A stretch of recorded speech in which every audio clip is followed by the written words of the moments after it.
Assalamualaikum warahmatullahi wabarakatuh. Saya Yudi Pramuko, tukang donat dari Parung YouTuber. Tertua di semesta ada dua kasus yang menyangkut pembunuhan, yang satu di Brebes, yang satu di Jakarta. Dua-duanya disikapi dengan cara yang berbeda. Pertama, di Brebes seorang ibu itu membunuh anaknya 3 orang karena dia takut anaknya itu menderita, dia dibunuh, dan sekarang dia berhadapan dengan polisi. Yang kedua, pembunuhan 6 Laskar Front Pembela Islam, dan kemudian diadili, katanya pembunuhnya 3 orang, yang satu sudah mati sebelum diadili, dan singkat cerita hakim kemudian memutuskan terdakwa pembunuh dari 6 Front Laskar Pembela Islam itu adalah bebas, dan mereka melakukan sujud syukur atas bebasnya dari pembunuhan itu. Ini ada poin yang harus kita bawahi, garis bawahi. Yang pertama, membunuh, yang satu membunuh anaknya takut miskin. Ini sebenarnya tidak bisa dibenarkan dalam Islam. Kenapa? Nanti anak itu ada rezekinya sendiri. Jangan perasaan was-was itu diperturutkan. Gimana ya nanti masa depan anak, rezekinya hidup sulit, begini sulit, begitu sulit, masa depan nanti gimana. Wala taqtulu auladakum khasyata imlaq, dalam surat surat Al-Isra ya, ayatnya 31. Wala taqtulu auladakum khasyata imlaq, jangan kamu bunuh anak-anakmu khasyata imlaq, karena takut karena takut kemiskinan ya, karena kemiskinan. Jangan membunuh, persoalan yang sangat serius dalam Islam. Membunuh itu satu kejahatan yang besar ya. Itu jangan dibunuh hanya karena dorongan-dorongan takut dia itu tidak bisa makan, tidak bisa, ya masalah-masalah ekonomi yang dipikirkan oleh sang ibu itu, terus kemudian membunuh anaknya dengan harapan supaya anaknya itu tidak menderita karena kemiskinan yang diderita sekarang. Dia lupa bahwa Allah itu yang memberikan rezeki kepada anak-anak itu, dan Allah yang memberikan rezeki kepada ibu itu. Nahnu narzuquhum, kata Allah dalam sambungan ayat tadi, kami yang memberikan rezeki kepada mereka, kepada anak-anak itu. Wa iyyakum, dan kami yang memberikan rezeki kepada kamu semua. Inna qatlahum khit'an kabira, sungguhnya pembunuhan itu adalah satu dosa yang besar, kejahatan, kesalahan yang besar ya. Itu pertama. Ini untuk kita semua nih, termasuk untuk Yudi Pramuko, tukang donat. Coba diperhatikan ayat Al-Quran itu. Suratnya surat Al-Isra, ayatnya ayat 31.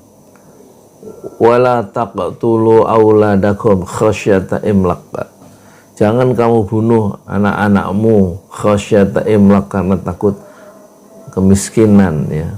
Nahnu narzuquhum wa iyyakum, kamilah yang memberikan rezeki, memberikan makan, memberikan perlindungan, memberikan kesehatan kepada anak-anakmu itu, dan juga kepada dirimu sendiri.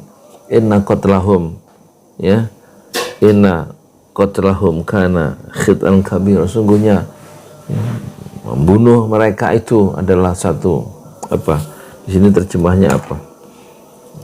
Saya juga baru cari ini, tapi saya ingat dulu ada ayat itu.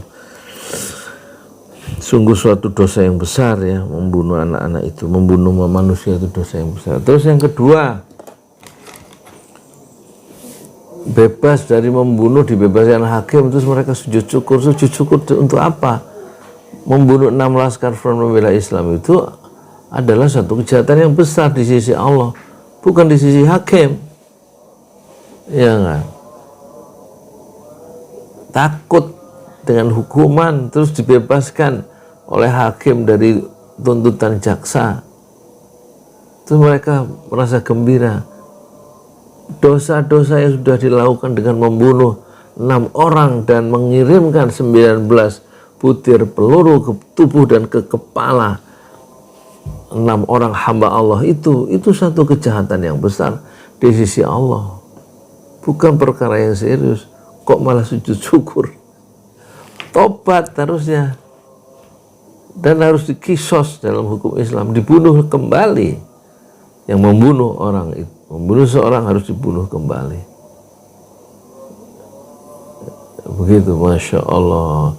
Ini ada dua pembunuhan yang terang-terangan di depan mata. Satu, membunuh 3 orang anak seorang ibu karena dorongan nafsu, dorongan setan, dibikin was-was oleh setan supaya nanti jangan miskin, dibunuh aja sekarang. Sudah ditipu oleh setan. Yang satu dibunuh, 6 orang dibunuh dengan sebuah perintah dalam struktur komando. Dia mau melakukan pembunuhan itu dengan dorongan nafsu membunuh demi stabilitas politik, kemudian menghilangkan nyawa orang lain. Ini kejahatan besar di sisi Allah. Kita tidak bisa membayangkan nanti nasib para pembunuh itu, baik ibu itu maupun orang-orang yang terlibat dalam pembunuhan 6 hamba Allah di kilometer 50 tanggal 7 Desember malam 2020. Wala taqtulu auladakum khasyata imlak. Jangan kamu bunuh anak-anakmu karena takut kemiskinan. Nahnu narzuquhum wa iyyakum. Kami, kata Allah, yang akan memberikan rizki kepada anak-anak itu, kepada mereka, dan juga kami yang memberi rizki kepada kalian semua. Inna qatlahum kana khit'an kabira. Sungguhnya pembunuhan terhadap mereka itu adalah satu dosa yang besar. Ya, moga-moga kita kembali kepada syariat Islam. Jangan ditolak syariat Islam. Syariat Islam itu ya begitu. Kalau kita harus menegakkan, ya, menjaga darah supaya jangan tertumpah. Ini malah digorok, ya, sehingga darah tertumpah.